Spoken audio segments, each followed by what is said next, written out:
Welcome back to the podcast. I'm your host, Jeremy Miller. Every week, I chat with fascinating people from all walks of life in order to bring you knowledge, inspiration, and insight. If you enjoy the show, you can support it by subscribing, leaving a review, and sharing it with a friend. This is the Jeremy Miller Podcast.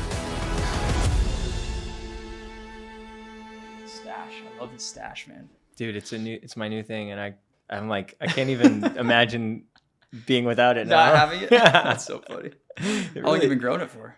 Since the beginning of the year. So almost 6 months. That's impressive. Dude, it's wild.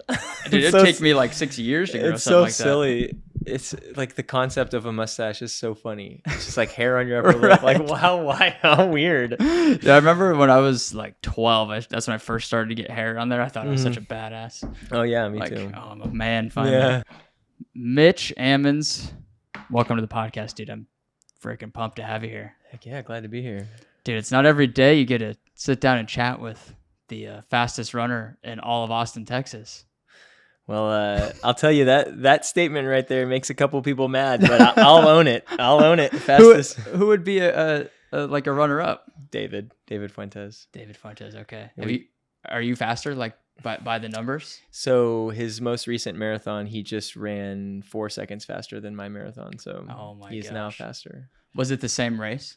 It was a different race. Okay. But I will give him it. My course was faster than his course, so it was more impressive on his part. Well, whatever. I mean, you guys are running stupid fast, so it's all impressive to me. It's just a lot of time and a lot of miles. Yeah. That's all it is. What was the last marathon you ran? Was it your OTQ? That was the full marathon that I did last. Was the OTQ at CIM. CIM. How was that experience? Dude, it's so great. That's such a great race. I highly recommend it. Was that your first time doing that one? No, it was my third. Yeah, the first time I did it was my first marathon, and it went really great. And I was like, man, the course is all downhill. Great course, all downhill. The second time I did it, it was like a moonshot, last attempt to qualify for the 2020 trials, and I blew up miserably. Had no business running the pace I was running, and after that race, I was like, that race is all uphill. The whole thing is uphill. And so it just depends on the day. Is it like the mindset of just not thinking of it like a downhill course and trying to rely on that? Well, it's just like I had a great day. I felt like it was all downhill. I had a horrible day. I felt like it was all uphill. The most recent one, I was like, it's rolling hills, honest course. It is a net downhill, but I think it's pretty honest. And it's just such a great, I hate saying the vibes, but it's just great. It's just great. Everyone there is so excited. It's fast. People are there to run fast, and it's a great course. Are you going to run that one this year? I'm not going to run it this year, but I will definitely do it again. Do you have anything else for this year? I do, yeah. I think this fall I'll be running so there's a coach named James McCurdy, and he's putting on a race in October. And it is specifically for people trying to either run the OTQ or run something close. So I've kind of set my sights on running 2:14 or 2:13 here this fall. And it's also like a race that I can go for broke because I've got the qualifier, and like, who cares? I can go as hard as I can for as long as I can. And if I make it to the finish, great. If not, I'll do another one in February. That's a good mindset. I feel like those are some of the races where you'll probably run your fastest. That's true. I mean, there's less pressure. Yeah, less pressure for sure. What's the OTQ time for men? 2:17:59. 2:17. So it went down a minute from last time. So it was you got to break 2:19. Now it's correct. Break 2:18. Correct. Yeah. What did you run at CIM? 2:16:48. My God. So I was under I was a minute under. I wanted that buffer zone because, it's accomplishment no matter what to qualify for the Olympic trials, but to be a little bit under is like, that's cool.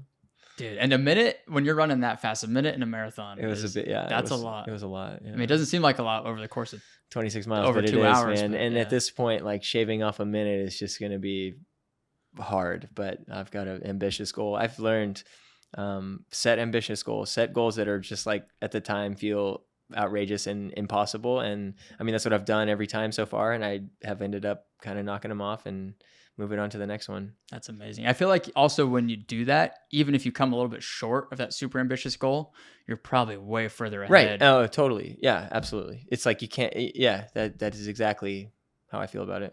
What pace is that? What pace did you run at CIM? It was 5:12 pace. 5:12. So I've got to run like 5:07 pace, 5:06, 5:07 pace for the next one. That's so, dude, that 5 seconds a mile. Again, it doesn't seem lot. like a lot, No, but it's a lot. It is a lot. It really is. Man, what was let's just go back all the way to like the beginning of your running history. Like, where did you initially get into running? So it was 5.5 years ago. I had been sober already for a couple years, and I was just like a bum. I was a pack-a-day cigarette smoker, and I ate garbage food, and I basically went to work at the restaurant that I was waiting tables at, and then the rest of the time I was either at Barton Springs, the Greenbelt, or at home watching TV, being lazy.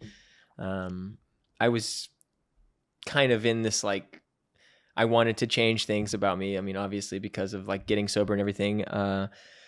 And I wanted to just like, keep bettering myself. And so I was walking through the park one day by my apartment when I lived in sort of downtown. And I saw this like HIIT training, like group fitness thing. And I stopped by. I was like, what are you guys doing? I was smoking a cigarette, walking the dog at the time. And I was like, what are you guys doing? And he's like, oh, this is our boot camp. You want to come join us? I was like, yeah, that sounds great. And so the next day I went, I threw the pack of cigarettes out, never smoked again. Just quit cold turkey? Yeah, that day. Wow. Yeah, and there was some running involved in the workout? There was a little running involved. Oh, yeah. So that wasn't even the question. There was some running involved. I can't imagine seeing Mitch Ammons walking around smoking a cigarette. Oh, man. I was a little tubby guy, like a little fluffy. Oh, yeah. I was real fluffy. Oh, my gosh. But yeah, so I went to that, and then I did that for about 6 months, and I got into my head. It's like, I want to run a 5-minute mile. I want to run. I want to be a runner, and I want to run a 5-minute mile. So I ended up joining a running group here in Austin. I joined the Gazelles, which was like so awesome. Gilbert is the greatest ever. Yeah, and I want to just kind of backtrack a little bit. In that time, my motivation, and I say this to everyone that asks, I wanted a girlfriend that was athletic and fit. And my friends were like, well, why would an athletic fit girl ever be attracted to you? And I was like, you have a great point there. So I need to change some stuff. That's a good motivation. Yeah, right. And who knew that like it would lead to everything that it led to, like just trying to like slim down a little bit and eat a little healthier so that I could find a fit girlfriend. And here we are. Dude, I mean, sometimes that's all the motivation you need. Honestly, whatever gets you there, right? Was Jordy the first? If this is too personal, let me know. We don't talk about it. No, she wasn't. Okay. She wasn't. But yeah, she's the last. So, that's perfect. Yeah. And you guys are married now, right? We're married now. That's yeah. amazing. We got married exactly a month ago. A month and a day. Dude, congrats. Yeah, thanks, man. Well, you found your athletic fit girl. She runs, she cycles. Like, she does it all. Yeah, and now I guess I can quit. Go back to what I was doing. That's so funny. So you wanted to run like a sub 5 mile. Yeah. But that was just a part of trying to find a fit athletic girl? Well, I think that was after. Okay. I joined the boot camp because I wanted to meet fit girls, and then from there I was like, in the back of my head, I kind of, the whole time I was struggling in and out of rehabs and trying to get sober, I was decent. I was a decent runner in high school. And so in the back of my head, through all of that, I was like, man, if I could just get sober long enough to like commit to a sport, running, I could possibly be pretty good. I thought that, and I had no idea what that looked like, but I had always kind of wanted to get into it. And when I got sober, once I kind of got a grasp on that, I was able to like look for other ways to better myself. So you ran a little bit in high school? I did. Yeah. I ran my freshman, sophomore, junior year. But I got in trouble in the middle of, I got in trouble a week before the state meet in high school, and I got kicked out of that school. And so I went to a public school, and I was just done with track. I was like, I hate it, and I hate, so I wanted to just party. Dang. Yeah. Were you decent at running back then? I was, yeah. In the 8th grade, I broke 5 minutes in the mile. That's fast for 8th grade. Yeah, it was fast for 8th grade, especially back then. In general, it's fast. Yeah, and even in 7th grade, I was also very good. I mean, I was like compared to the other 7th and 8th graders, and so I had high schools talking to me. I mean, in they're not supposed to recruit, but they basically do recruit. All the Catholic private high schools in Dallas definitely I don't know if you can call it recruiting, but they try and get you to come to their school. You grew up in Dallas? I grew up in Dallas, Okay. yeah. But I was decent, and so through the whole like sobriety journey, I thought that if I could ever get it together, that I could enjoy and possibly be decent at running again. Damn. Was high school where you kind of got into partying, and is that where that all started? Yeah, it's where it started. Yeah, pretty much. Was it just like friends you were hanging out with, or being with the wrong people, or? I wish I could blame it on the wrong people, but I think we were the wrong people that other people were hanging out with. Honestly, two of my best friends still today. We became good friends in like the 5th grade, 6th grade. We were sneaking cigarettes from one of their parents in like the 6th grade. And we had our sights on wanting to be like the bad kids. We thought it was cool. And even to this day, I was like, we were kind of cool. We were like troublemakers, but nothing like serious. And it was cool and it was fun. It was great. But where it led was not cool. It got out of hand quick. But for that short time, it was a lot of fun. Man, so like you said, 5th or 6th grade started. That's where 5th or 6th grade cigarettes. I think 6th or 7th and 8th grade we were smoking joints of like the dirtiest swag I've ever seen. But it was great. And then, I guess high school, it got a little more serious. Still, drinking and smoking, maybe pills, cocaine, and in high school. Yeah, in high school, and it was like, even going into high school, I was like, I knew I wanted to be like that guy. I wanted to use drugs, and I wanted to drink, and I wanted to be like the guy that everyone's like, oh, well, he's kind of trouble, but he's nice, but he's just kind of trouble. And so that's what we did. And high school, it was fun. It was a great time. After high school is when it kind of started to go downhill. What do you think made you want to be that guy? Like, where do you think that comes from? Yeah, that's a good question. We had one of these two guys, he had older brothers, and they were like the coolest thing we had ever seen ever. And we looked up to them from when we were very young. And of course they were in high school when we were in middle school. And then I think when we were freshmen, they were first year of college. And man, we just wanted to do everything that they did, and they were just like that. Dang. So having that influence and at the time seemed like something. Yeah, and I wish I could say that I was like hanging out with the wrong people, but I sought those people out. Like consciously said, I want to be like these guys. And yeah. Did your parents know you were doing all this stuff? Yeah, pretty much. Did they? I mean, they didn't know the extent. My mom was like young, partying age in the 80s, like discos and, I guess a little cocaine here and there and stuff like that. And so like, I think in her head, we were just doing what she did, but like really we were like going to extremes. And so yeah, I mean, she caught me with all sorts of stuff, and I'd be like, yeah, I do a little bit when I'm drinking, which probably shouldn't have allowed it, but I like to think I was pretty convincing back then. And also like, what parent doesn't want to believe their kid, right? So but yeah, it led where it led, but good news, I made it out the other side, which a lot don't. Man, what was that process like? It was like junior year of high school. Did you get in trouble for drinking drugs or that kind of thing? That's I got in trouble a couple times my junior year. The second time I actually got kicked out of the school. Was it for doing it like on school property or something? It was, no, but a friend of mine had gotten in trouble, and she was like, I got it from Mitch. Like, I wasn't like dealing drugs, but I would buy enough to have for my friends and I. And I mean, she did give me money for it, but I wasn't like saying like, hey, I'm the drug dealer, but like, dang, I was just sharing. Just guilty by association. Yeah, basically. And she got in trouble, and she was like, well, Mitch had him. And so they searched my car. They pulled me out of class and went through my car. And yeah, they were like, hey, we won't call the cops but we're asking you to leave the school. And I was like, yeah, I'm out. See ya. You just accepted it? I mean, yeah, there's not much I could do. I didn't want to get the police involved, and I didn't want to like really have it known to everybody, which it ended up being known, of course. Small community. But yeah, and I look back at everything I did, and I don't regret anything. If I could do it all over again, I wouldn't do the same things.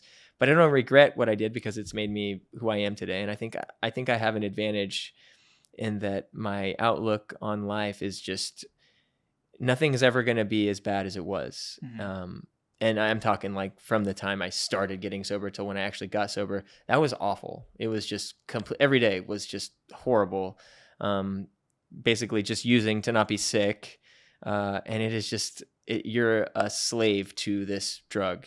And we can touch on that later or not, but it is horrible. And those things that I went through really have given me an appreciation for life. And everybody has struggles, everybody has hard times, and I can just always go back to, it's never going to be that bad. I can get through this. My dad died 2 years ago.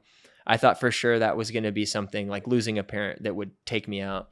And again, it was just like, I can get through this. I was there for my family. And it's not as bad as things were before. I can't even, there was nothing worse. Really? I mean, you just develop so much like self-hate. Like there's probably as much suffering as people have, but like I would bet that like having self-hate and like self-loathing is probably one of the worst things a person can go through. Because there's really like, what options do you have? You can get help, and that's what I did, but it's very hard to like get help, to like build up the courage to ask someone to help you. I can't speak from experience, but I would imagine that trying to get help that requires you admitting that you're doing something wrong. Oh, yeah. And that's a great point, because early on, it was definitely out of hand, and I knew it was, but only a portion of it was. Like I was using opiates, I was using heroin and Oxycontin, and I was like, I just don't want to do that because that makes me so sick and so miserable, and I hate myself when I do it. And I wanted to cut that out, but I didn't want to like necessarily cut out drinking and smoking and stuff like that. And but I quickly learned that it all had to go for anything to work. Man, how did it kind of continuously get worse or progressively get worse from high school? Yeah, it really started my second semester of college. I had a roommate, friend. He was a friend. He was a great friend. He had, like, I experimented like in high school with like uppers and pills and stuff like that. He was more of like, in high school he did opiates. And so when we met, we were like, we would like share what we had done. And I was like, well, I'll try your opiates. You can try this stuff. And, who knew that mixing it was just going to be the greatest thing ever. But, yeah, it just went really, really downhill when I tried opiates. Like I tried Oxycontin for the first time, and I was like, man, I want to do this every day for the rest of my life. It is so great. And, what is that feeling like when you're up like that? I mean, it's like, if you ever taken a hydrocodone, Percocet, it's just like a euphoria. It's like a full body euphoria. It makes you tired, of course, but the idea is you don't want to go to sleep because then you miss the high. But it's a euphoria. That's all it is. How many do you have to take to get up to that man, point? I mean, a person who doesn't take them could take like half a pill. I mean, they're very, very strong. Right. This medication, like Oxycontin, morphine, fentanyl, in my opinion, those should only be prescribed to people in hospice, like literally on their deathbed, because they are so powerful. You see on the news every day that these kids are dying from fentanyl overdoses. Fentanyl is such a strong drug, and people get it prescribed to them. Like the stuff that we were buying were from people who would go to doctors, get it prescribed for whatever reason, and they'd sell it instead because, there's a huge market for it. You can charge a lot for it because they're very hard to get. They should not be available to anyone unless you're dying, because it is such a strong drug. It really is. It's incredible, and it can kill you so easily. And I just want to kind of say, like I keep saying, like it was so great, but at the time it was great. It was what I knew. It was what I wanted to do. I'm not like glamorizing drug use. It's a horrible thing, but I mean, the reality is it was really fun for a long time. And then we're touching on like the self-hating and self-loathing. Like it gets horrible, and that's inevitable. Addiction will always get horrible. I didn't really answer your question. You asked about the progression. Started with Oxycontin. Oxycontin was very expensive. Went on to heroin. Heroin's super cheap, super easy to use. You can smoke it, you can snort it, you can eat it, and you can shoot it up. Of course, like the most bang for your buck is going to be shooting it up, because you get all of it at once, all at the same time. It's awful. Today I'm not ashamed about it. I feel like my story helps people, and of course, helps people that are going through addiction, but really it's just like, I want to inspire people who are going through anything hard. Everybody has something that they're going through or have gone through, and it's as catastrophic as my addiction was to me. What they're going through is that catastrophic to them. And you can get through it. And my biggest thing is like, ask for help. Have a community. Community is so huge. I chose the fitness community, and man, it impresses me every single day.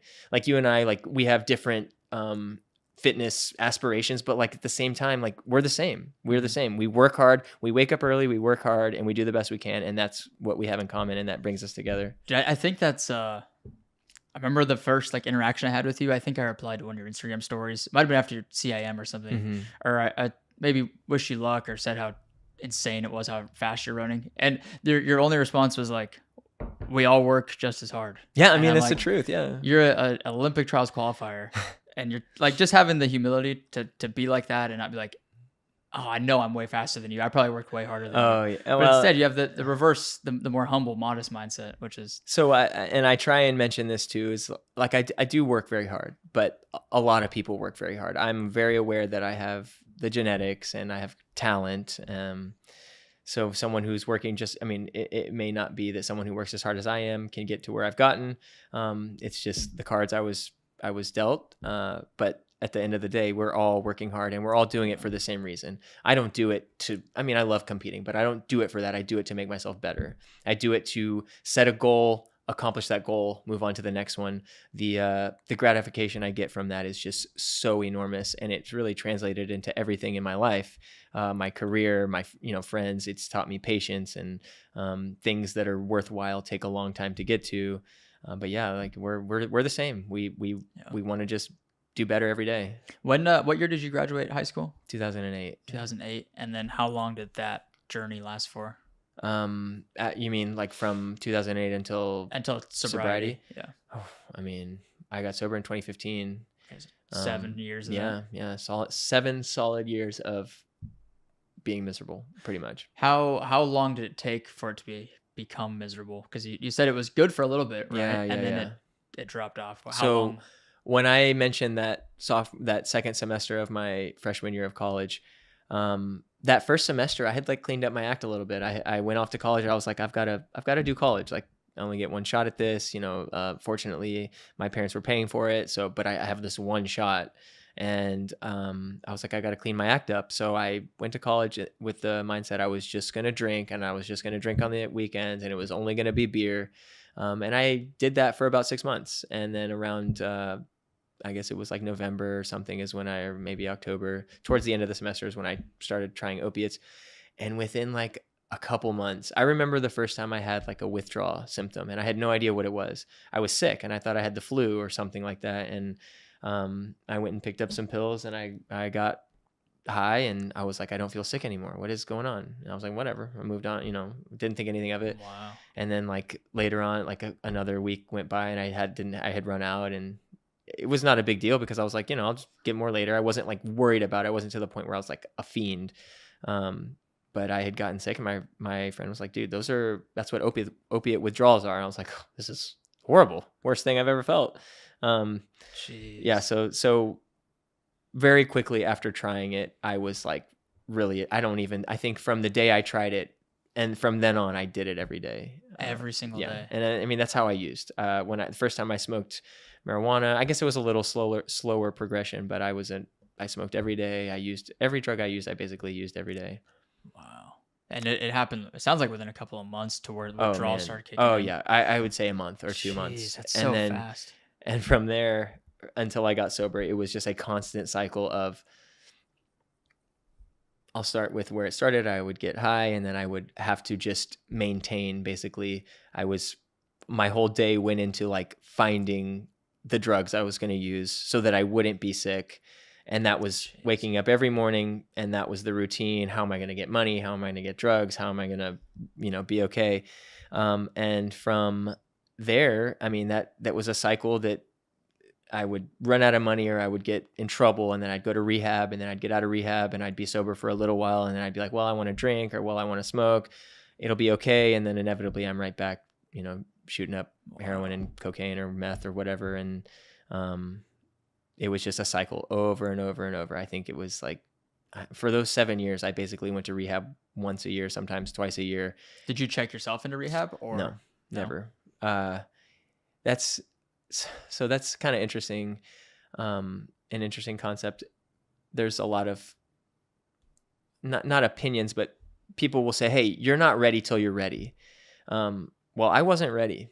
I was not ready. The day that I went into rehab to get sober this time around, I actually got in big trouble in the treatment center because I snuck drugs in, and I got so high I passed out, and I was like in bed and I like passed out, and I had everything like sitting on my chest, and the nurse walks in, she's like, "What? What's going on here?" Like they strip you down, do a strip search. I mean, not like super formal. I think I had it like in the lining of my boxers, like I had done that at other rehabs, so I kind of knew how to get away with it, but I didn't get away with it, and I almost got kicked out, and they almost called the cops, and but so my whole point is that I was not ready. I didn't go into that treatment center to get sober. I went in to dry out, get out, get a job, make some money, and then I was going to go right back to what I was doing, which is what I did every single time.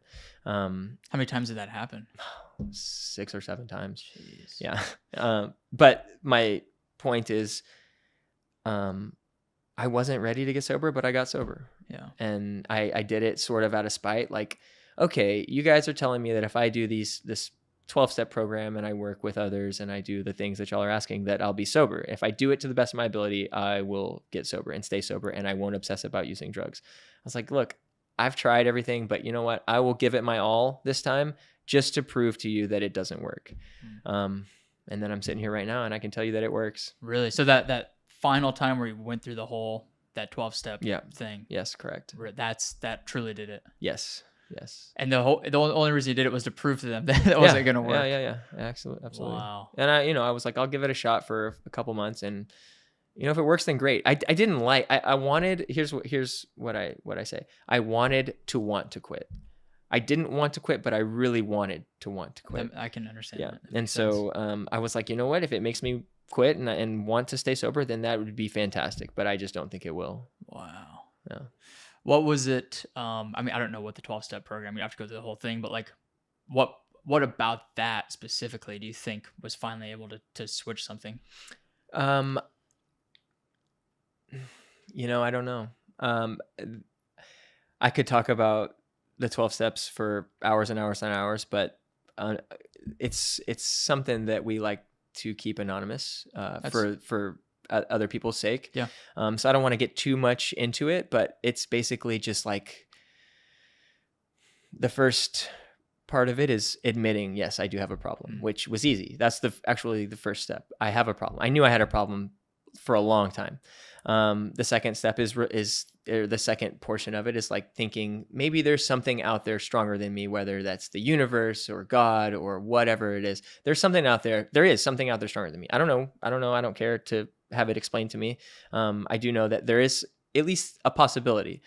And then, you move a little further along and you're like, okay, well, I've got to turn these things over to whatever that is, spirituality, God, whatever. I've got to turn my actions and my willpower over because I can't will my way out of this. I tried and tried and tried to will my way out. And then after that, it's kind of like just looking at yourself, looking at your defects. I can tell you 100% my reason for using. Of course, I thought it was cool and wanted to do that, but really what it comes down to is fear. I was afraid of everything. I was afraid of people. I was afraid what people were going to think about me. I was afraid people weren't going to like me. I was afraid I wasn't going to be successful. All comes down to fear and self-esteem, which is fear. And so I really had to look at the things that I was afraid of, and I had to really work with someone else, and they had to like explain to me like, these are legitimate fears, but look, here's why this shouldn't be a fear, because you can rely on something. Yeah. So anyway, and then after that, it's all about helping others. So, and I take that really into, I take that very seriously today with really everything. And it was told to me that you can't keep what you have unless you give it away. And so I do that with anything I know anything about. Like I want to share it with whoever. And of course it's like teaching or learning anything. You learn so much by teaching it. And you may not be the most familiar with it, but the more you teach what you do know, you pick up more things along the way. So for a long time, I was just all about giving back and helping other new guys into the program and people struggling. And that I think was really the game changer, was helping others. I was told very early on that the obsession to drink and use drugs was going to leave me very quickly once I got into this 12-step program. It did. And the rest of the time, you are focusing on life. And this program could be for anybody. Everybody could benefit from this, because basically it just teaches you that, like, you've got to give up control and things are going to happen. You know, of course you got to try, but things are going to happen regardless of what you do. It's out of your hands, and just kind of roll with it and do the best you can. And that's sort of like it summed up. So yeah. Wow. How long did you spend in rehab that final time? 30 days. 30 days. Yeah. And I get asked, not often, but occasionally, that do I think rehab works? I think it's a great introduction to therapy and 12-step programs and counseling, whatever.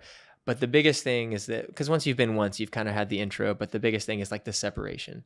So it would be a pain in the butt to go check myself out and get an Uber all the way back to Austin. It'd be like a, hour and a half Uber back to, it would just be a pain in the butt to do it. So that separation is enough to like motivate me to participate and work on getting sober. Dude, that's powerful, man. I appreciate you like being vulnerable with it and sharing. Man. Yeah. Thank you. I would imagine that's not easy stuff to talk about. It was a while ago. Yeah. And even then, it's like, I'm not ashamed of it. Like I said, I had a great time and it just got out of hand. And I feel like really I've gotten more positive out of the whole experience than I have negative. And I had a lot of negative. I was charged with felonies multiple times, DWIs, drug charges, felony drug charges and DWIs. I was racking them up.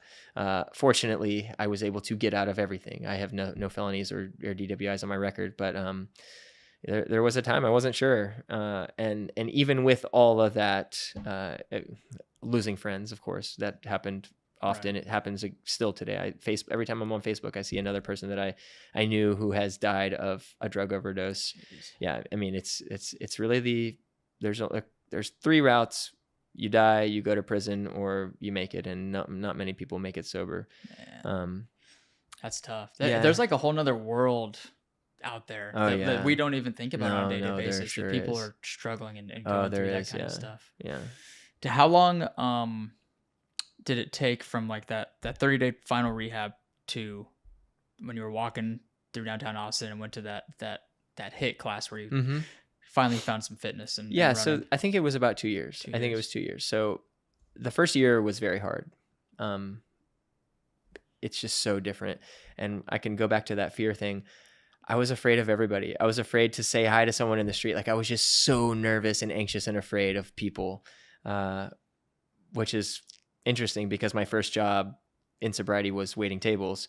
And so I'm like walking up and I will tell you that helped me so much. It helped with my confidence. It helped me be able to talk to people. That was huge for me. And, they know it a little bit because I've told them, but my managers who hired me, and I actually relapsed while I was at that restaurant and then went back. And that was what we're talking about when I went back. They hired me back. They said, hey, I called them. I was like, hey guys, I relapsed. I got to go back to rehab. They're like, hey, you go. Your job's here when you get back. They don't realize how huge that was, just to have someone who cared enough to say, yeah, go take care of yourself. Your job's here when you get back. It was like a simple waiting job. Like I could have gotten it anywhere, but it meant so much to me. Yeah. And the support that they gave me throughout the whole, my first 5 years of sobriety, I worked at this restaurant, same restaurant, Shady Grove over on Barton Springs. It was an Austin staple.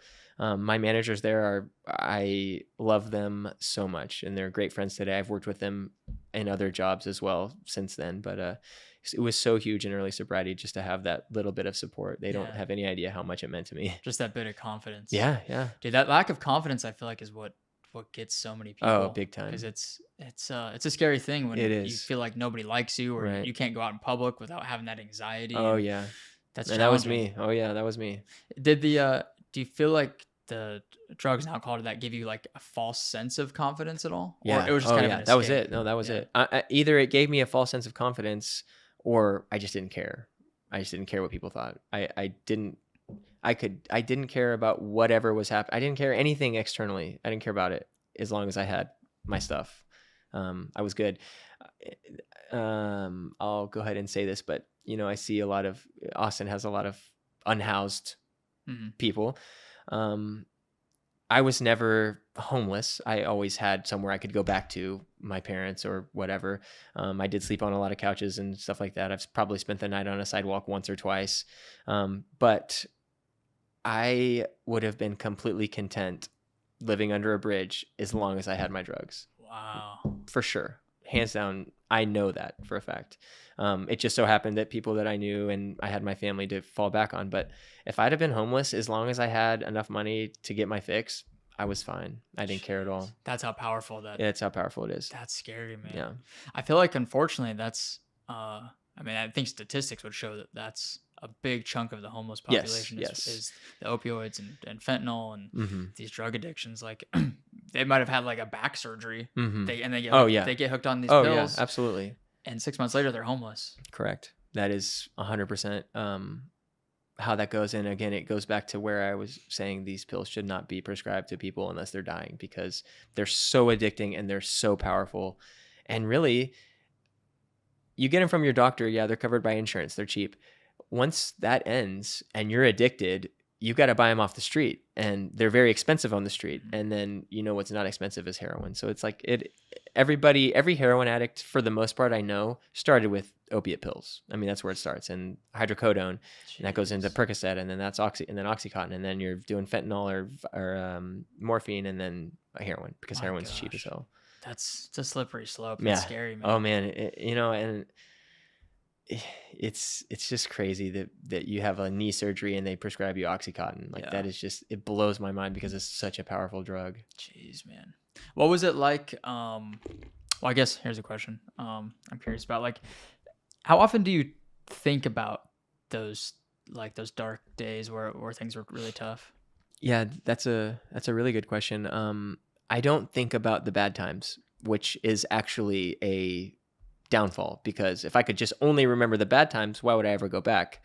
Right. My mind forgets the bad times and tells me it would be like the good times. That's probably what kept taking me out over and over and over, was that this idea that I could control it and I would go back to when it was fun. After the point of it not being fun anymore, it never was fun. That idea was such a wrong idea, but it was stuck in my head. So you ask about these days, I don't think about it often at all. I don't have any want to go back to it. Occasionally I'll think about like what it's like. This is sort of graphic, but what it's like taking a shot of heroin or meth or cocaine or something. It is so intense. I do think about that. I wish I didn't.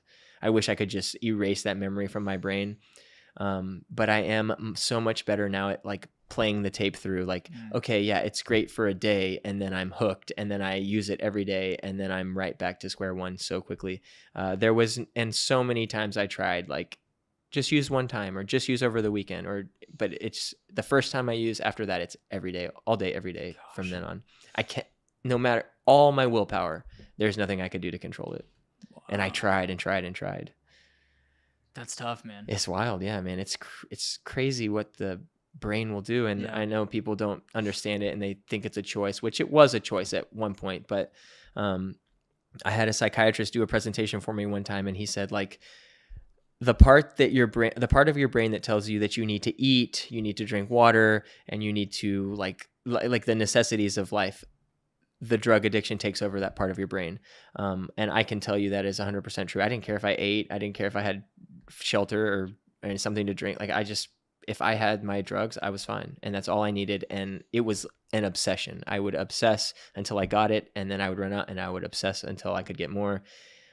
It really just takes over everything. It's wild. Jeez, it literally rewires everything. It does, yes. It does. I think you mentioned it earlier, but you're like a slave to it. Correct. Slave to it 100%. Wow. That's tough, man. I'm glad that you're here now, dude. Well, thanks, man. I'm also glad I'm here now, and I hope someone can hear these things, and maybe it doesn't have to be the same story, but anything you're struggling with, and just to like reaffirm, I did it with help from friends and community, and there's a community for everyone. It doesn't have to be fitness. It can be something that you love and people who love you because you love this and y'all have that thing in common.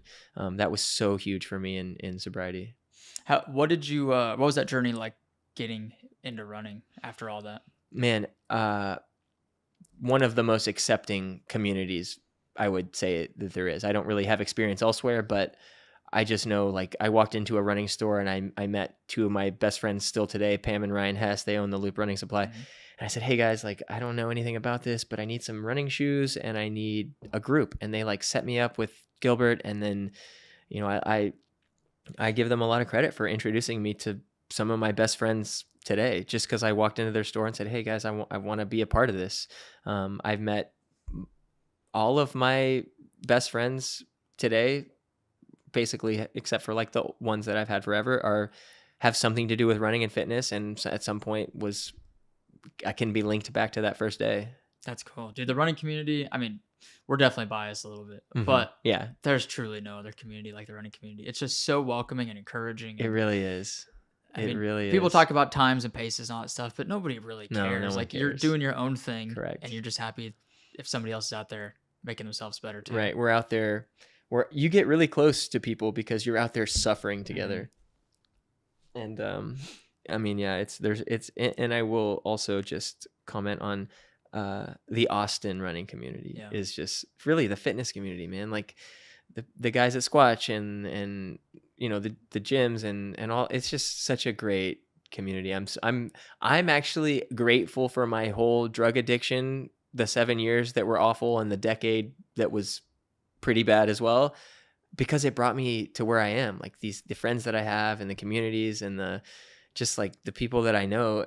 My whole business, my career is, like we were talking about before, at least 50% of it, probably more. And I'm banking on a lot more than that in the long run. Is going to be from the business is going to be from my friends and people that I've met through running. I found this career through a friend that I run with. I sat down with him and he told me all about it. I was like, yes, I want to do that. I'm looking into buying and flipping homes, and I just sat down with a good friend of mine that I met very early on at the Gazelles, and she told me everything I need to do, and they're so welcoming and happy to share their trade or whatever with you. And I mean, I don't think that's anywhere else. Yeah, that's cool, man. What brought you to Austin originally? It was the next cool place I was gonna go to get sober. Oh, okay. And what year did you get here? I got here in 2014. 2014. Okay.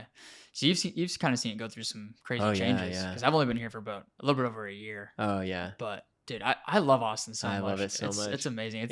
It's really the people too. It's the people. Everything you just said. Yeah, it's the people. And that's something I've noticed too, is you're always running with somebody, it seems like. Do you run by yourself very often?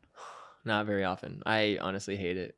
Really? People it's my meditation, it's my stress reliever. I hate it. It's a chore. If I'm running alone, it's a chore. Really? It's as horrible as sweeping and mopping the living room. It's I hate it so much, but I do it. I do it because it has to be done in order to be good, but I don't enjoy it. No, it's the community. It's running with friends that I enjoy. How often do you run by yourself?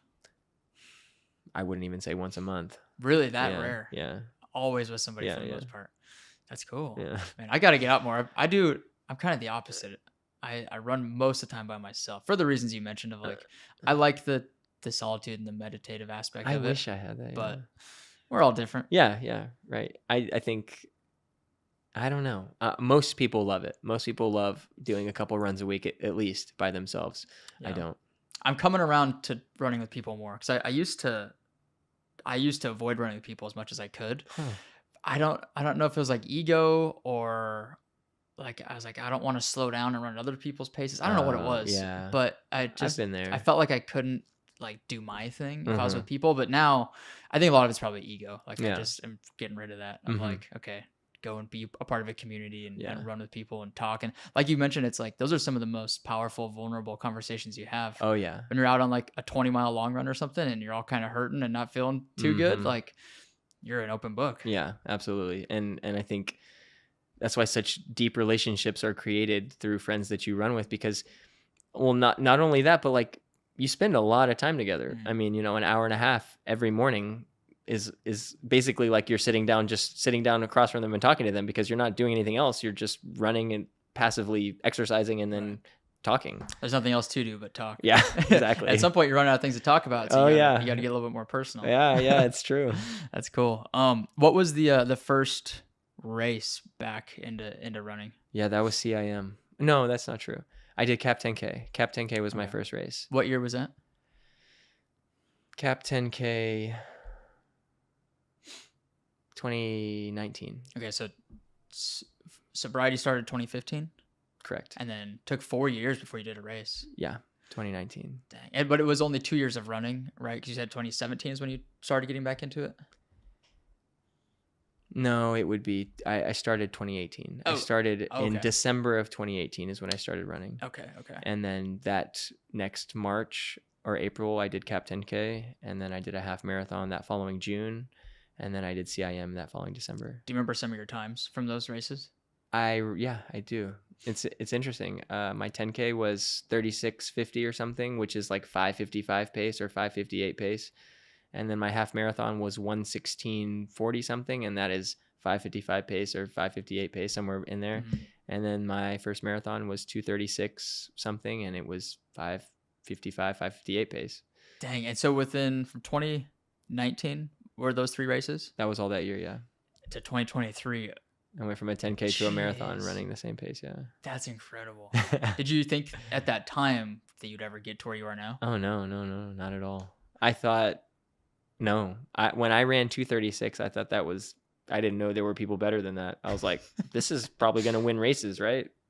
Yeah, I mean, that's still fast. It was very fast. I thought it was the fastest. I couldn't believe it. I could not believe that I did that. I wanted to break 3 hours that day. I had it in my head that I wanted to run faster, but my instructions were to go break 3 hours. And you're at 2:36. Yeah, and so I said, yeah, I'll go do that, and then I didn't. I did my own plan, which is basically any race that I have a plan for, it never goes according to plan. It's just always, so I don't even make a plan anymore. I'm just gonna go race. At that first marathon, did you like tell yourself, okay, I'll go at because sub 3 is like 6:50, and 2:36 is what, like 5:50? 5:50s. Like, how did that? You just like felt like, oh, this feels pretty good. Like, let's keep doing this. Yeah. Yeah. That first mile, I was like, oh, I feel so good. I just tapered. I'm fresh. Like, it feels great. I'm just going to go by feel. And I think about, I don't know, at some point in the race, my coach Gilbert was like, you need to slow down. And I was like, well, I'm in it now. So I'm committed. So we'll see how it goes. Did you ever hit the wall or like have any kind of like cramps or anything like that? At the time, I thought I hit the wall. But in hindsight, that was not hitting the wall. No. I've hit the wall since then. I've like completely just fallen apart since then. During a race? Yeah, during a marathon, yeah. Which one was that? The worst I ever fell apart was at Berlin last year. Really? Yeah, I was up there pacing. And I was pacing, but also pacing to run a time I had never run before. I knew I could do it. But I had not ever been close. I was going to go pace 2:17 pace, and we made it to 20. We had faded a little bit, but because the runner who I was pacing kind of faded. I got to like 20 mile 23, and both calves cramped up, both hamstrings cramped, like my lower hamstring. So I like and it would like cause my knee to like bend really tight. Oh man. And then when I finished the race, I was like trying to take my jersey off. My shoulders hurt. So I couldn't even lift my arms like above shoulder length. Like, dude, that happened to me at Boston. Mm-hmm. Do you know what causes that? No, I don't. I think it's probably like going like this for over 2 hours. Yeah. It's happened before, but not that bad. Like every time my shoulders are sore, but I couldn't even like lift my arms to take my jersey off. It was horrible. Yeah, they never tell you your shoulders are gonna hurt. No, they sure don't. They do not tell you that. Oh my gosh, man. So that first year you did those 3 races, and then how did you continue to progress from there? Did you have you're working with Gilbert at that point? I was right? with Gilbert until that point. Come January, I started working with Jeff. Okay. And Jeff, so I started with Jeff because I was pacing again, and I was helping a girl named Rachel qualify for the Olympic trials. This was like, I was like, yeah, Olympic trials is not for me. There's no way I could get there, but I can help the girls get there because it's only 2:45, sub 2:45. I can definitely do that. So I was doing her workouts, and I got fit by proxy just by being involved and doing some of her workouts. And then so Jeff put together a plan for me specifically, and we went and did Grandma's half marathon that June, and I ran 107, which that day my goal was to break 110. Same sort of situation. I was going to go out at 5:20 pace, and that was what I was supposed to do. And of course I didn't. I went out in 5:10 pace, and I'm sure Jeff loved that. yeah, I'm sure I'm sure. But yeah, so there's two things with this, but I've been able to go out at a pace I didn't think I could hold, and I was able to hold it. Aside from that, that wasn't the plan that Jeff had given me, but I want to kind of move forward a little bit and just talk about coaching and stuff like that. But Jeff has never given me a workout or a race plan that I could not accomplish, and I value that so much. I have never lined up. I've always lined up at a starting line healthy, and whatever time he says you're going to run, I've either run that time or faster. So I learned to just kind of trust him in the process, because I actually don't know. People ask if I'll coach them, and it would be a disservice because I don't know anything about coaching. I can do what a coach tells me to do. I mean, I know a little bit, but like not enough to like monitor and alter a plan based off of a previous performance. Yeah, I don't know how to do that. So I just listen and do what they tell me, and it seems to work out. What do you think that is that he has? Maybe that is it just that ability, like you said, to, because in my opinion, I think that's what makes a coach good, is the ability to adapt to each runner, and like you said, based on a performance during a workout or something. That's a great question, and I don't know the answer. I think Jeff is a great coach for a number of reasons. One of which is being able to like say, hey, okay, that workout was like this. You need to do this next week. We need to change next week's workout because you need to work on that. Or even, and I have rarely done this, but when he's like, hey man, you're done. Go cool down because we're in too deep. Like you're not going to get out of this hole. Like in the middle of a workout. Yeah. And that's another huge thing. And it's like on my own, I would never quit a workout. I will do it. Even if I'm jogging the last rep, I will finish the workout because that's just who I am. And I don't want to get into a habit of quitting things. Right. If I say I'm going to do something, I'm going to do it. But if coach is like, hey man, you're done. We tried, we'll get it back next week. That's valuable in a coach. And then, like I said, I've lined up at every starting line healthy. I mean, I go back and forth that like, I don't think there's like a secret plan or, I think for the most part, someone who is giving you marathon targeted workouts, and you run a lot of miles and you rest your legs and do the deep tissue foam rolling and you take the right supplements, that you're going to do the best you can. I don't know that for sure. Maybe Jeff has the actual secret code to running. I don't know. Maybe he does, maybe he doesn't. But I just do what he says. And what do you think separates somebody that runs an OTQ time versus somebody that's trying to like qualify for Boston? What do you think separates those people? It's a tough question. I mean, genetics. Yeah. Anyone running OTQ has the genetics to be a runner. There's no doubt about it. You can't do the couch to 5K and then make it to the Olympic trials in the marathon without some sort of talent in genetics, because it's fast. And so there are plenty of people who run as many miles as me and do as hard of workouts as me, and they just never are going to be there because that's just as far as their body's going to take them. Who knows? Yeah, I would say that's probably it. Genetics. But there's also, I feel like, a lot of people who may have the genetics, but they don't know it or realize it because they don't push hard enough. That's a great point. I don't know that I'm a great example of how to do workouts because I sort of go to the well every workout. I've seen your times, dude. I basically race every workout. It's been working for me, but I know that it's very frowned upon because it can cause injury, or burnout, or like, I know there's like, neurological consequences to running race pace every time you work out. But I will tell you the biggest game changer for me was mileage. If you can handle high mileage helped so much. I think high mileage helps you do the big workouts, and the big workouts help you run a fast race. But I think mileage was the biggest game changer. Really? What's your current mileage like during a peak marathon prep? I have found 105 is like perfect. Really? 100 above 110. I can't maintain that for more than like 2 weeks. Maybe next time, but I kind of found like 100 to 105 is like perfect. It's a lot of miles. It's a lot of miles, man.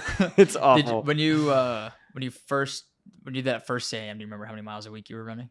60. 60. I was doing 10 a day with a day off. Okay. Yeah. Do you take a rest day? I have the last 2 weeks. I've done a supplemental bike ride on my rest days. Always doing something every day though. Yeah, and during marathon training, I'll take a day off like once every month or 6 weeks or something. But it has gotten to the point where like an 8 mile in the middle of marathon training, an 8 mile easy run is basically a day off. I mean, I'm just out there puttering around, just getting the miles in, time on my feet. But I would say like I take a day completely off every month to 6 weeks. Yeah. Do you think the genetics, the more crucial part of the genetics, is it more like within the cardiovascular system or within like your muscular? That's a great question. I would say probably cardiovascular system. You think that's yeah, because you can train your muscles. That's like true. If it's your breathing and your cardiovascular system that's holding you back from getting better, then that's kind of harder to improve than if it's your legs that go lactic. That's much easier to improve because you just do it over and over, and then your lactic threshold gets further and further. I definitely think it's like the cardiovascular system that is what is more beneficial. That makes sense. And from my understanding, I think you kind of just described it, but your VO2 max, obviously cardiovascular, that's a lot more heavily influenced by genetics, whereas lactate threshold, like you said, is a lot easier to change. It's still hard to change, but easier, not so much dependent.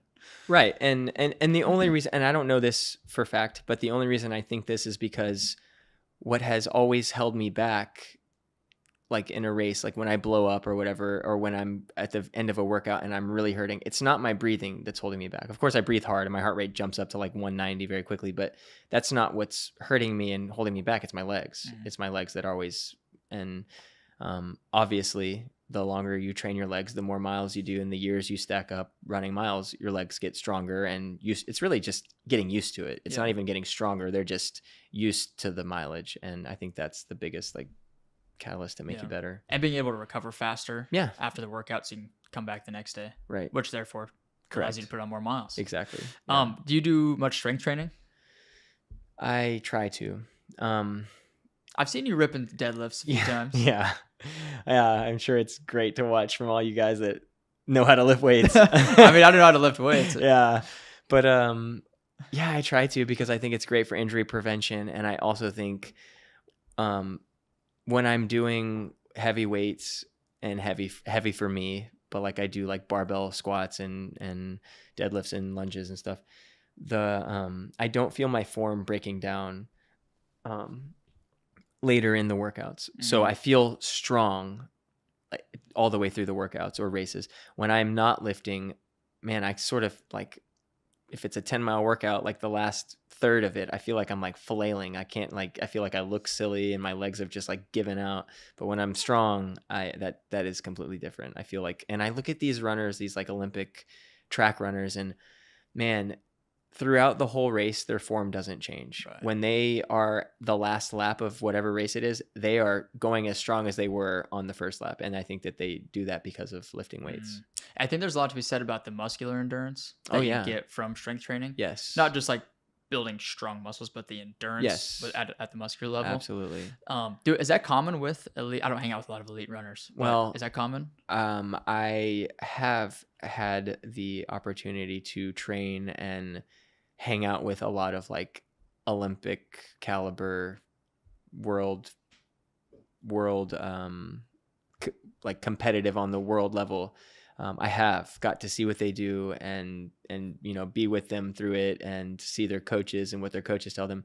And from what I can see, yes, they lift heavy and heavy for them, but they're not doing like things that they could do a shit ton of reps of. They do like stick with like 6 to 8 reps. Okay. So whatever that heavy is for you is what they do, and that's what I try and do. Okay. Do you train legs like once a week in the gym? Once to twice a week, yeah. Okay. Do you do a lot of like single leg stuff?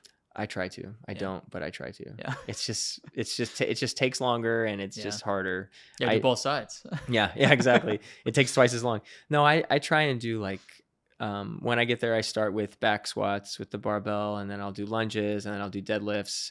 And then I'll kind of change it up and do like the smaller things, like some RDLs with like the kettlebell and like raising my arm up to like more of like stability and balance things. But I always keep those like 4 core exercises: squats, deadlifts, lunges. I'll do like all the lunges, like forward, back, side, and curtsy lunges. Do you do much upper body stuff? Push-ups. That's it? Yeah.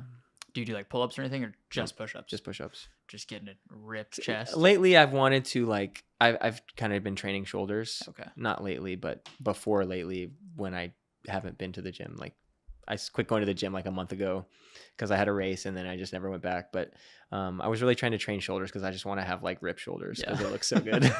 I mean, as far as I understand, it's not going to help much with running. No, it definitely won't help with running. No. You'll look better though. Yeah, exactly. That's why I do it. I saw this study the other day that said the amount of push-ups you can do is directly correlated to how long your life expectancy is, because of mostly the cardiovascular health that it takes to be able to do push-ups. Right. Which your cardiovascular health is then directly correlated to like how much you exercise. Right. And then we know how much exercise can help for our lifespan. So it was interesting. Yeah, that is interesting. So, I can see that because push-ups are like easier. It's an easier chest exercise. You're going to do more reps, and I can see where your cardiovascular system really is put in play there. Damn. Do you do like stretching? I was talking to Will. He said he never stretches. No, Will never stretches. Do you stretch? I try to. Yeah. I don't. I have not been foam rolling at all since like September, or maybe since December. I have not. I try to stretch. I stretch more than I foam roll for sure, and I think foam rolling is more beneficial. But stretching is easy and quick, and yeah, I mean my hamstrings and quads, I stretch. Yeah, I'm torn on stretching. I'm torn on stretching. It feels good, but I don't know if it ever does anything for me. I don't know if it does either. I had this girl on the podcast. She talked about it. She said there's not a lot of clear studies on whether. She said it's not going to hurt anything, right? Really, but it's not clear if it actually is going to help you out when it comes to running, at least. I'll be honest. I don't know if half the things I do help. Well, you're doing something right. I'll tell you that. Yeah, and I wonder if I'm doing all this and really the extra stuff that I do doesn't do anything, and I could have spent that time doing other things. But that's how I feel about like supplements or like different things like that. It's like, are these multivitamins really doing something? Right. But I'm like, I'll just take it. I know that's where I'm at. I take it. I do everything. I take the supplements. I take the vitamins, and I do the stretches. And I don't know if it works or not. But that's right. Do you do much like mental strength training? I guess that's the right way to put it. Mental strength training. Yeah. So kind of getting back to the iRace workouts. I think that I'm mentally tough because of that. I mean, I'm telling you, I go to the well most Wednesdays when I do a workout. What does that look like for you what is that like? Oh man, it's brutal. I mean, it's basically going all out. As hard as I can possibly go, I'll take it for that last rep.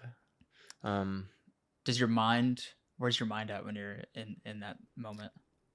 It's like some sort of sick sort of thing that I got going on here, but if I'm not completely wiped out after I get so much gratification from being so wiped out after a workout that like I tell myself, man, I really accomplished something. Like that was worth it. Like the more sore I am and the more like just so exhausted I am, the more I'm like, I worked so hard, and that is such an accomplishment. I get like gratification out of it. I don't recommend it. I don't think it's healthy. I think it's I walk a line of like injury very often. I've never been there, knock on wood, but yeah, I don't think it's a great idea. But I do think it has made me mentally tough. And I think that when it starts to hurt in a race, I've been there many times in workouts. Do people that you do these workouts with, do they go to that same place? Like, are they pushing as hard as you? No, No. I don't think so. It's not recommended by any coach ever. No one said, maybe like once a month you go all out, but it's not recommended at all. You do it like once a week, basically. Yeah. For the most part, I go all out in most of my workouts. Maybe there's something to it. There might be, I don't know. Working. It is working. And so until it stops working, I'll keep doing it. Do you do any kind of like meditation or like cold plunging, sauna, any of that stuff? Because I know a lot of people do that for. I used to do a lot of meditation. I don't much anymore. Cold plunge. So I've hated on it for so long just because I think it's so dumb. However, I did a contrast sauna, cold plunge. Man, it was great. It really was great. Did you do it at Squatch? I did it at Squatch. Nice. Yeah. It was, honestly, I felt great after. I was like, this is why they do it. It's honestly so great. I'm not going to, I don't know that it has any like physiological effects on like recovery or whatever, but it makes you feel great. I think from my understanding, I mean, listening to like Huberman talk about it, the neurological effects, which are, they're insane. Yeah. I also think it helps mentally for sure. Yeah. But man, I had just done a big workout, like lifting workout at the gym, and I had run a big running workout that morning, and I was like completely wiped out. I went in that sauna and I was even more wiped out. And then I got in that cold plunge, and when I got out of that, I was like, wow, I feel brand new.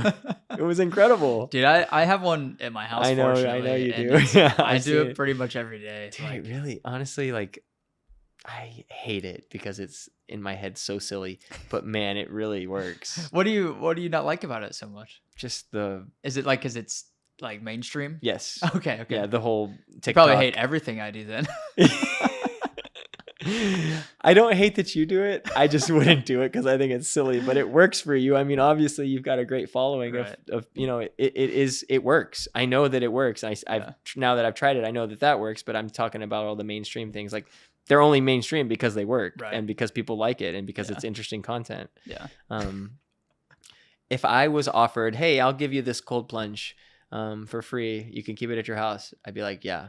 And I would use it every day for sure. I'll tell you, I mean, I feel good physically after I do it, but it's for sure just for the mental benefits. Yeah. You might attest to this too, but when I get in, it's the first like 30 seconds. Reminds me of how you feel at mile 20 of a marathon. It's that same, it's a fight or flight response, basically. It is, yeah. Of like, I want to get out. I really, really want to get out, but you have to fight that and stay in it. Man, that's interesting you say that, because I'd say the last 10K of every marathon I've ever done, I'm like, okay, I'm going to get through this mile and then I'm going to hop off the course. Yeah. I'm going to get through this mile and then I'm stepping off the course. I'm going to get through this mile and then I'm going to pretend to trip and scrape my knee and then step off the course. Like, every single mile, that's what's going through my head. Really? Yeah. Every marathon. Oh, probably every race. Really? Yeah. Even if it's like a 10K or something, it's like. Oh yeah, I'd even say even more so on a 10K, because they all hurt equally. Yeah. They all just are so horrible. What's your favorite distance to run? Whatever distance I'm not running at the time. When I'm running a marathon, I'm like, why can't there just be a 5K? Yeah. When I'm running a 5K, I'm like, I'd rather run a marathon. Yeah, I don't know. Whichever distance I have in front of me about to run, that's the worst every time. That's a good answer. Yeah, I mean, it's true. I used to think that there was actually a race I preferred, but I don't think there is. What's your nutrition look like? As far as like on like a daily day-to-day basis, and then like how do you fuel for like a workout? So I'll start with day-to-day. I'm very routine and habit oriented. I basically eat the same thing. I only eat 2 meals a day. I eat breakfast and then I eat a very early dinner. And I basically eat the same thing every day. On weekends, I'll change it up and go out to eat and stuff. But I meal prep on Sunday or Monday, and I grill a bunch of meat. I grill like some skirt steak, some chicken, and then I have some shrimp. And I have all 3 of those in the fridge at one time. And then I will get a bunch of vegetables and chop them up and just have them in plastic bags. And then every night, and my wife now eats the same thing with me every day too. Nice. But I'll just throw them in a like a wok. And I will stir fry them and throw the meat in there and then just put it on rice. And that's what I eat every day for dinner. Dang, I change up the veggies and the meat every once in a while, but. So some kind of meat, vegetables, and rice. Every day. Every day. Every day. You ever get sick of it? Yeah, but I get sick of it for like a day or two, and then I will go a weekend where I won't have it, and then back Monday I'm like, oh, I love my rice bowl. Do you put like sauces? I put teriyaki sauce. Okay. Yeah. I have to steal that. I'm not a big vegetable guy. I don't really eat a lot of vegetables. I mean, you put enough teriyaki sauce on a piece of cardboard and you'll be a cardboard guy. I mean, teriyaki. That's dude, funny. it's so good. Yeah. Where did you get this this bowl idea? Just something you came up with? It started. I was in Park City with Jordan Hasse, and she does the same thing. It wasn't a rice bowl at that point. It has evolved over time, but she would.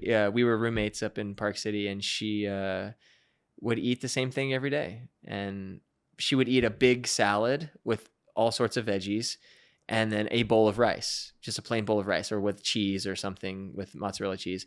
And so, of course, I'm such a creature of habit. Like, I was like, perfect, I'll do this. And so I actually made the same salad that she made for like a year after I learned it. And then after that, I started putting the same salad, just on top of rice with like hot chicken. And then from there, it moved to like, okay, I'm going to do some broccoli on the stove. And I put that on the salad. And then I cut out the salad altogether, and I just started heating up vegetables. And then I started putting them on rice, and then it just became like a rice stir fry. So you said you eat 2 meals a day? 2 meals a day. Is it the same meal both times? No, I'll eat breakfast, like, and I'm pretty lenient with breakfast. Like, I love pancakes and waffles. Okay. I usually eat pancakes or waffles after a long run or after a workout. But otherwise I just get some tacos or I make eggs at home, eggs and some kind of meat at home. Dude, there's something about pancakes after a long run. Dude, I've loved, my mom made me pancakes as like a kid growing up forever and ever. And you would think I would hate them, but I just love them so much. It's my 100% favorite food ever is pancakes. I love that. Yeah. How do you feel for a long run? Yeah. Or a workout? Unless it's like marathon specific, I don't really fuel. Electrolytes are more important than like fuel, like carbs and stuff. In this heat, it will wipe you out, just getting dehydrated or not having enough electrolytes.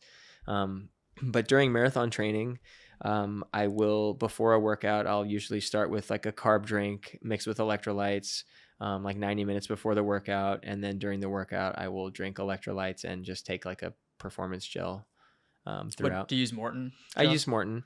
I will say this, say the workout altogether is 14 miles. I will cram in 6 gels in that 14 miles because that's what I take on race days, 6 gels.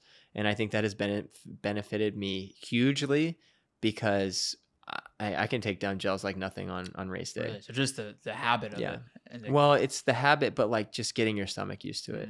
I think this has helped huge is during marathon training, I double every day. I'll run in the morning and I'll run at night. But I eat dinner at like 4 p.m. and then immediately after dinner, I'll go for my second run. And at first it was like the most horrible thing I ever experienced because I'm like burping and like almost throwing it. But after that, I got used to it. And now I can literally eat a full meal and go for a 5-6 mile run like nothing. And I think that has also really helped my performance, like in the aspect of nutrition during a race. Yeah, the GI aspect of running is like, that's one of the hardest things to figure out too. It sure is. It's so disappointing because everything can be perfect. Yeah. And then you have stomach problems and that takes you out of a race. Damn. So you'll do, like, no matter the length of a marathon paced workout, you'll cram 6 gels in. I try to, yeah. I will cram in way more than I actually need because really you're not going to get too much carbs. Right. As long as your stomach can handle it, there's no downside to taking more carbs. The more you can take, the better, really. But yeah, I practice because I see a lot of my friends and other runners that like, they have that like nutritional bonk.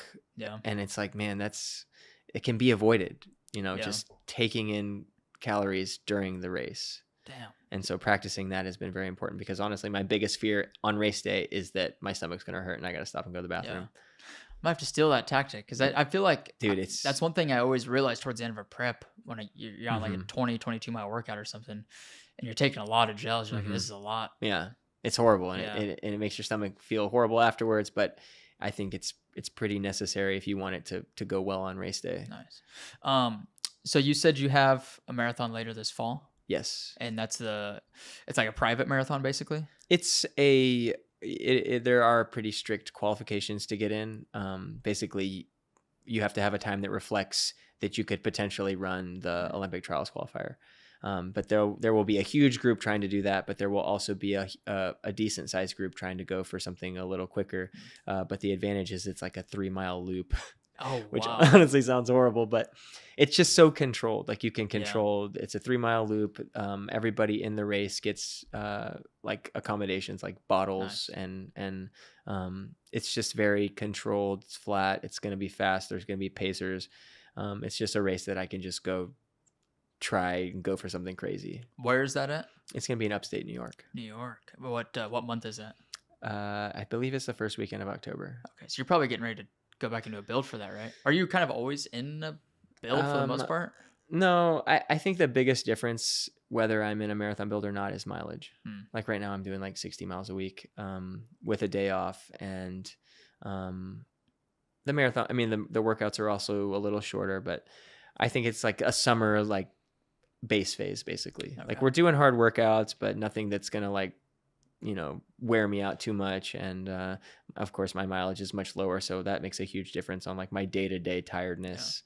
But yeah, it's just something to easier to maintain in the heat and stuff. And you think like 2:14, 2:13 is the goal there? That's my goal. Yeah. What pace is that? Is that 5? So 5:10 pace is like, maybe it could even be like 2:15.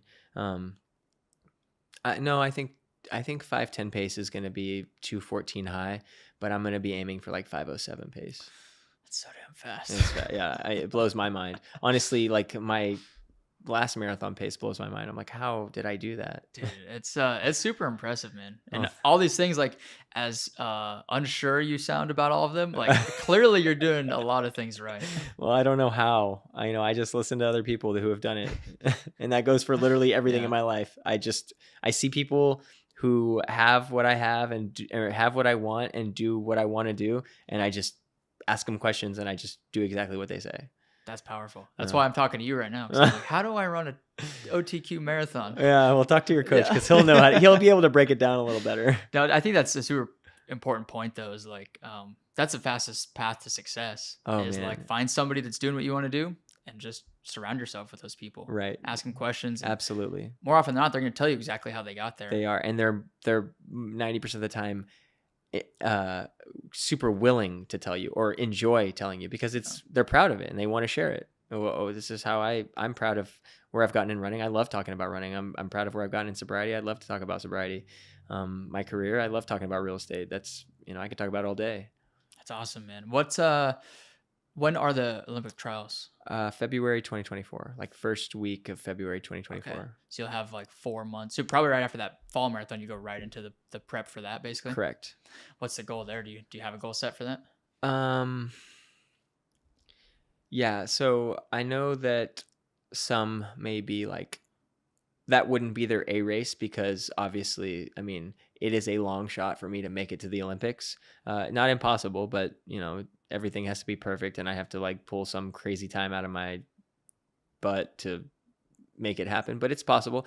But I will train for it as an A race because I would like to just compete and see where I rank in the US. Yeah. What does that process look like once you actually qualify for the trials? Where do you go from there? So you qualify for the trials, which is in Orlando. So it'll be the day before the Orlando Marathon, I believe. Okay. Like last time it was the day before the Atlanta Marathon. Okay. And so everyone who is qualified will line up together and race each other.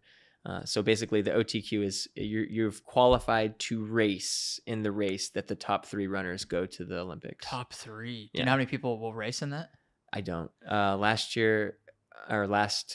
marathon cycle, I think it was like 250 or something. And only 3 people. Yeah, only 3 people. Holy shit. And this year it could very well be a smaller group because the time got faster. But people say that, but I think it won't be smaller. The qualifier gets faster, people get faster. Right. People adapt. Yeah. Damn. That's crazy. That's so strict. Yeah. With how few people they let in. Yeah. That's going to be a cool experience, though. It will be very cool. And I was actually at the last one watching, and it was so cool watching. So I can't wait to actually be a part of it. Damn. The last one was in Atlanta, you said? Atlanta, yeah. Nice. Do they change it every year, I'm assuming? They do, yeah. So they do. They like they go with whoever gives them the best bid on I'm not actually sure what goes into it. Okay. Orlando is not going to be ideal because it's going to be hot, but at least I train, and like where I train is perfect for training for Orlando. Damn. What's the goal after that? Have you thought that far yet? Where do you go? Yeah, because I have. Because I feel like for a lot of people, it's like qualify for Boston. Then from there, you got to work down to OTQ maybe if you can do that. And so then where do you go from there? I don't necessarily have like a time goal, but I do want to. It's so nice having like achieved the goal that I've really worked on for so long, because now I can go to races and race. You know, there's one thing when you're racing the clock than when you're just racing everyone else in the race, and it's way more fun to race other runners than to race a clock. It's just like it can be so disappointing when you don't get the time. Right. But if you go out and race people, then it's just kind of fun. It's like, you know, you're doing it's strategic, and it's basically just like who's gonna hold on the longest and then who's got the best kick, and that's way more fun for me. That sounds like fun. So to answer your question, I would love to do some international races. I do now have a time that will allow races to you know, pay for my travel and maybe give me a hotel and like elite program stuff. So it makes it a little easier to go international for stuff like that. That's cool. Yeah. Have you done all 6 majors, or do you plan on doing all 6? Oh yeah, I'd love to. Yeah. Yeah. I think probably not Boston in 2025. That's a cool experience. Dude, I've heard so many great things. I would love to do that, but I'd also like to go back to Berlin, and I'd like to do Tokyo. You've done London? No. I think that's the hardest one to get into. Yeah, because I think there's a qualifying time, right? Not for, I mean, maybe you've got to be like the top tier athlete to get into London. You can apply, but it's just like everybody else. Yeah. Well, you're also probably running, like, you probably don't register like as a regular runner, but right? I think at London I would. Oh, okay. Yeah, I think London it's definitely the hardest world major to get into. Okay. Damn, that's awesome, man. Mm-hmm. But I would love to do London. Do you have any interest in like ultras or trail running eventually? Yeah, I do have interest. I saw Sally McCreery's documentary, and that just got me so stoked. Yeah, because it's just so. I mean, you're in the ultra space, like it's pretty, like you see, like it's like a great experience as well as a race, and I would love to do that. I think trail races sound fantastic. They're so much fun. It's so different too. Like the prep is kind of similar. Mm-hmm. It's a lot more just easy miles, like a lot more like the boring stuff. Well, and then I mean, you got to worry about like you've got to be decent at like the what's the word, like technicality. Yeah, the technicalness of the course. Yeah, exactly. Like there's so many more elements too, like the weather, and I don't know. There's just so much to it. Like this one I'm gonna go do in 2 weeks in Wyoming. It's like notorious for mud. Oh wow! Like there's like last year when I did it, there's like mud up to your knees. So it's like that's brutal. You're not running fast through that. It's just like try and get through it without breaking an ankle or something. Yeah, it's. I mean, what's the furthest you've gone? 50 miles. Oh, that's insane. I mean, it would be nothing for you. I don't think so, dude. I mean, if I trained for it, maybe, but like right now, it's just so far. It's a different kind of mental toughness. What I find with ultras is like, as opposed to the marathon is short in comparison. Right. But with ultras, like after about 2 to 3 hours, you reach a point where everything just kind of hurts because you're not going that fast, but like over time, like the lactic acid builds up and everything's just kind of tight and sore, but it never really gets worse. Right. It's just like, how long can you continue? Well, that's the thing is that you've got to like continue. Yeah. Like as bad as it hurts, and it's not like it's going to make you stop running, but it's very, very, very uncomfortable. Right. And that is pretty miserable in my opinion. Yeah, I haven't done anything over 50. Next year I'm gonna do 100 for sure. Oh, that's on the list. And I've heard that 50 is not, because it takes about 12 hours to do 50 miles, and 100 is obviously more like 24 hours. Right. So you have more time to go through the ebbs and flows and the ups and downs. So I don't know really if I've experienced the full spectrum of what it's like to do that. I mean, I think you've experienced a big part of it, but yeah, I think 100-miler is a whole nother story. Yeah. Well, I know you'd crush it if you ever decide to go down that road. I don't know if I'm that mentally tough to like. Oh, it's that like nagging uncomfortableness that it's just horrible. I mean, that's basically what the marathon is, at least because I haven't experienced a longer distance. But like a 5K, that thing hurts from the gun. Half marathon hurts pretty bad once you've done when you've got a third left. But the marathon is like, it doesn't really hurt until those last couple miles. Right. It's just so uncomfortable. Yeah. It's like, how long can you just keep running this same pace and just be very annoyingly uncomfortable? Yeah, that's why we do it, though. Yeah. I think. Yeah, I think so. Is to get to that point. I don't think you run a marathon for the first 20 miles. No. You do it for the last 6. Right. Yeah.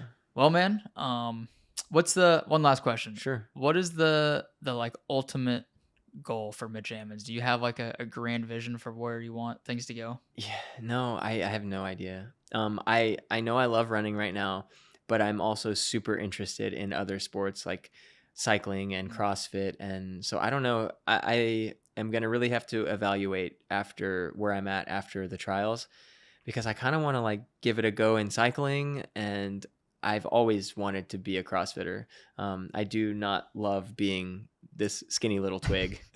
I will tell you that I don't love it. It's sort of like the worst part about running, is just being so skinny. Yeah. I'd love to like put on some muscle and be able to do like muscle ups. That would be so cool. But yeah, I have no idea. I love fitness and I love the communities surrounding fitness. So whatever it is, it'll be involved in that somehow. I love that, man. Well, you're super inspiring. You've got a super powerful story, and I appreciate you coming on and being vulnerable and sharing it with everybody. And I know you're going to impact a lot of people more than you already are. Oh, so thanks, Jeremy. I appreciate you coming on and chatting. I really enjoyed this, dude. This is fun. Where can people find you or connect with you? Yeah, I mean, Instagram, I check all my messages, and I mean, I try and reply pretty quickly. It's at Mitch Ammons, MITCHAMMONS is just my name. Yeah, Instagram's great. I don't really have any other social media.